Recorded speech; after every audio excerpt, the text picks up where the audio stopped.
Welcome to the introduction to Brooks Expert Support Tool software. In this video, we will show you how to connect your device to BEST. BEST can handle multiple connections simultaneously. Just ensure you have power and the correct diagnostics cable.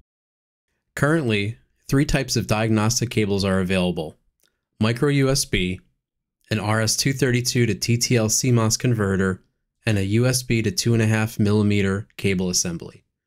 The devices that are compatible with each of the cables are shown in the screen in the video. Once you have BEST started, the first thing you want to do is select the COM port where your device and diagnostic cable are on. In my case, it is COM6. You want to select Next One Device. During this time, it is scanning for devices on that COM port.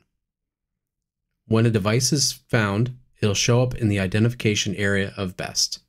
Next thing you want to do is simply select the MAC ID and click Attach. This will take a few seconds to attach to the device. If the device is not in executing mode, it will prompt you if you want to put it in executing mode. In most cases, you want to select No. Once you're done working with your device in BEST, you need to make sure that you detach from it. You can do this by simply selecting it from the list and clicking the Detach button.